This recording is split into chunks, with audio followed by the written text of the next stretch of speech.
The Meck Dec?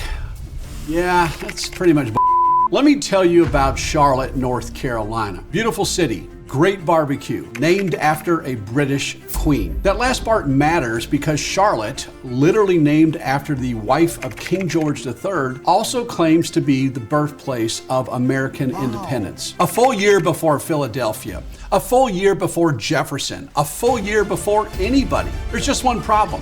No one can prove it happened. Here's the story they tell. On May 20th, 1775, 13 months before the Declaration of Independence, a group of Mecklenburg County citizens allegedly gathered in Charlotte and declared themselves free from British rule. Bold, dramatic, historically significant. They called it the Mecklenburg County Declaration of Independence, or what we refer to as the Meck Dec. North Carolina loves this story so much, we put it on the state flag. It literally is on the flag, permanently, in gold. There's one small issue. The original document doesn't exist. Now, documents burn, archives flood, stuff gets lost. That's fair. History is messy. We don't hold that against anyone. But here's where it gets interesting. The document allegedly burned in 1800. It was a house fire, very convenient. And the only surviving account of what it actually said didn't surface until 1819. That's right, 1819. That's 44 years after the event.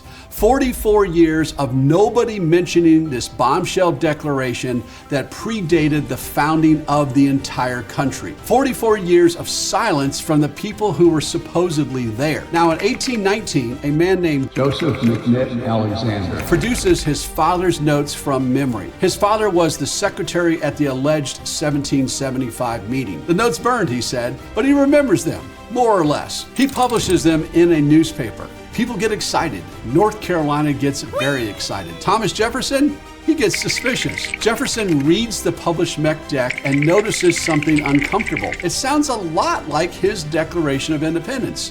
Not inspired by, not similar to, phrases that are nearly identical to the document he wrote in 1776. Jefferson, who was still alive in 1819 and takes this kind of thing personally, writes to John Adams and basically calls it a fabrication. His exact argument is that nobody could have written those phrases before 1776 because those phrases didn't exist until he wrote them. Think about that for a second. The evidence that the Meck Dec is real is that it sounds like the Declaration of Independence. And the reason it sounds like the Declaration of Independence is almost certainly because it was written after the Declaration of Independence. So while there may not be a confession or even a nefarious purpose, there is both a smoking gun and a bullet hole. Now here's what historians generally believe actually happened. There probably was a real meeting in Charlotte in May of 1775, and something real probably came out of it. We know this because there's a second document, the Mecklenburg Resolves, dated May 31st, 1775. What exists is completely authenticated and is genuinely radical for its time.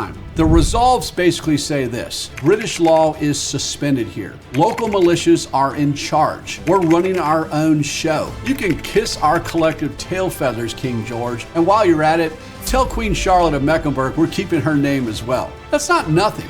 That's actually remarkable. That's a real act of defiance from real people risking real consequences. But it's not a Declaration of Independence. It doesn't use that language. It doesn't make that claim. So somewhere between 1775 and 1819, the story got a bit of an upgrade. The resolves became a declaration. The cautious legal document became a mic drop moment. The real bravery got dressed up in borrowed clothes. And here's the thing about that, and I say this with genuine affection for Charlotte, that's such a human thing to do. Your town did something brave and real, and nobody outside the county noticed. The other guy's got a national holiday and a Lin-Manuel Miranda musical. You got a historical footnote with a big old asterisk next to it. So maybe 40 years later, when a guy is going through his late father's papers and trying to piece together what happened at that meeting, maybe the memory gets a little sharper than it should. Maybe the language gets a little more dramatic. Maybe May 31st becomes May 20th and the resolves become a declaration because dagnabbit, they were there and they deserve credit. Look, no one sets out to build a myth. They just stop correcting it. The date, May 20th, 1775, is and will remain on the North Carolina state flag. The Meck Dec is in the North Carolina State Archives. Charlotte throws a festival every year called Meck Dec Day. And somewhere, Thomas Jefferson, who spent 50 years defending his authorship of the Declaration of Independence,